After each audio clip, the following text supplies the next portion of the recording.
আসসালামু আলাইকুম ব্যারিস্টার হাসান। ওয়ালাইকুম সালাম। জি, আমরা ইদানিং দেখছি যে অ্যাসাইলাম কেসেসের মধ্যে একটা রিকারিং প্রবলেম হচ্ছে। সেটা হলো অ্যাসাইলাম কেসেসের যখন একটা ডিসিশন চলে আসে এবং সেটার জন্য আমরা অ্যাপিল করি, তখন কেসের হিয়ারিং ডিরেকশনস সবই স্মুথলি চলে আসছে। আমরা স্কেলেটন আর্গুমেন্ট, বান্ডেল সবই টাইম মতো আপলোড করে দিচ্ছি। কিন্তু প্রবলেমটা হলো যে হিয়ারিং ডেট পড়তে অনেক বেশি টাইম লেগে যাচ্ছে। এটার কারণটা কি? অ্যাসাইলাম অ্যাপিল ব্যাকলগ নিয়ে আমি এখন কথা বলবো। ধন্যবাদ ব্যারিস্টার সুমাইতা। আমরা জানি যে অ্যাসাইলাম অ্যাপিল ব্যাকলগ এখন কিন্তু অনেক বেড়ে গেছে এবং এই মুহূর্তে এটা 87,450 কেসেস পেন্ডিং আছে এই ফার্স্ট ইয়ার ট্রাইব্যুনালে।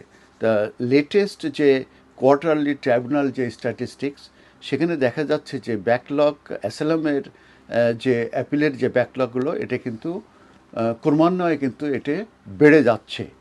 আর একটি স্ট্যাটিস্টিক্সের যেটা মূলত কভার করছে পিরিয়ড জানুয়ারি টু মার্চ 2026, সেখানে দেখা যাচ্ছে যে অ্যাসাইলাম যে অ্যাপিলস আছে এগুলো লজ হয়েছে অনেক বেশি, এবং সেটার পরিমাণ হচ্ছে 17,822 টু 14,748। কিন্তু এই নাম্বার অফ অ্যাপিল যেটা ডিসাইডেড হচ্ছে বাই দ্য জাজেস, সেটা কিন্তু খুব বেশি হচ্ছে না, সেটা আন্ডার 7,000। তার মানে 17,822 অ্যাপিল লজ হচ্ছে, কিন্তু ডিসিশন হয়ে যাচ্ছে, জাজের কাছে হিয়ারিং হচ্ছে সেটা 7,000। এইভাবেই কিন্তু এই ব্যাকলগটা কন্টিনিউ করছে এবং এটা কিন্তু বেড়ে যাচ্ছে।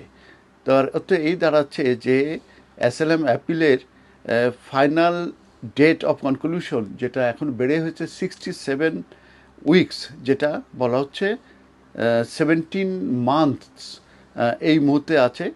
এবং সেটা কিন্তু যারা 67 উইকস আগে অ্যাপিল লঞ্চ করেছিল তাদের জন্য কিন্তু এখন এই 67 উইকস লাগবে তাদের জন্য, এবং এটা কিন্তু শর্টার, এটা কিন্তু সময় কমই বলা হচ্ছে, কারণ এটা অ্যাবাউট 17 মান্থ কিন্তু তাদের লেগে যাচ্ছে। কিন্তু যেসব অ্যাপিলগুলো এখন এন্টারিং করছে, এখন লঞ্চ করা হচ্ছে, সেইগুলো কিন্তু হিয়ারিং আসতে আসতে 3 ইয়ার্স লেগে যাবে এবং এই ব্যাকলগ আরও বাড়তে থাকবে। যে কারণে গভর্নমেন্ট তারা কনসিডারিং করছে যে তারা এই এক্সিস্টিং যে ইমিগ্রেশন অ্যাপিল ট্রাইব্যুনাল আছে এটাকে তারা অ্যাবলিশ করতে চাচ্ছে।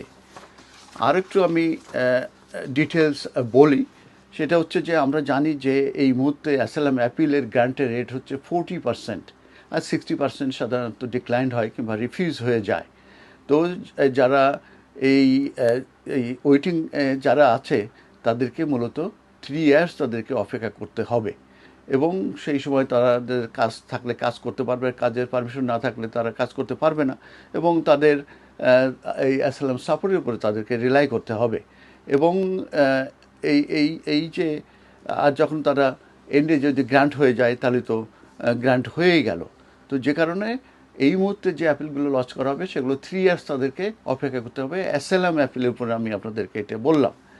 এখন এই যে এটা কিন্তু দুইভাবে এটা কন্ট্রোল করা যেতে পারে এই ব্যাকলগটাকে, যদি হোম অফিস যদি ফিউয়ার্স ইনপুট করে অর মোর আউটপুট করে, তার মানে তারা যদি ডিসিশন কম নেয় সেই ক্ষেত্রে কিন্তু, এবং সেই ডিসিশনগুলো যদি পরবর্তীতে দেয় তাহলে কিন্তু এটা এক ধরনের সম্ভাবনা থাকবে।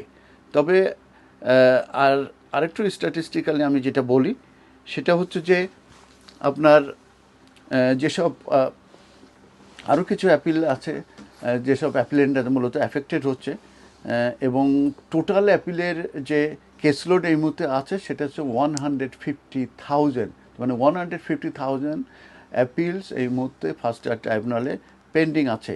এর ভিতরে ডেপ্রাইভেশন অফ সিটিজেনশিপের যে অ্যাপিল আছে এটার যে ফাইনাল ডেট অফ কনক্লুশন, এটা আগে 2 ইয়ার্স ছিল, এটা কিন্তু এবং এটা 300-এর মতো কেস আছে, কিন্তু সেখানে মাত্র 46 কেস তারা এই লাস্ট কোয়ার্টারে তারা এটা হিয়ারিং করতে পেরেছে। আর হিউম্যান রাইটস অ্যাপিল প্রায় 30,000 আছে সিস্টেমে এই মুহূর্তে। এক্ষেত্রে তারা মাত্র 2,885 তারা মূলত এই এক কোয়ার্টারে তারা এটা হিয়ারিং করতে পেরেছে।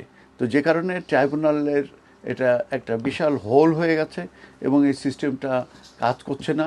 এর সঙ্গে আমি যেটা বলেছি, হোম অফিসও কুইক ডিসিশন নিচ্ছে, কারণ যখনই কেউ সাবস্ট্যান্টিভ এই ইন্টারভিউ দিচ্ছে তারপরে কুইকলি তারা ডিসিশন দিয়ে দিচ্ছে।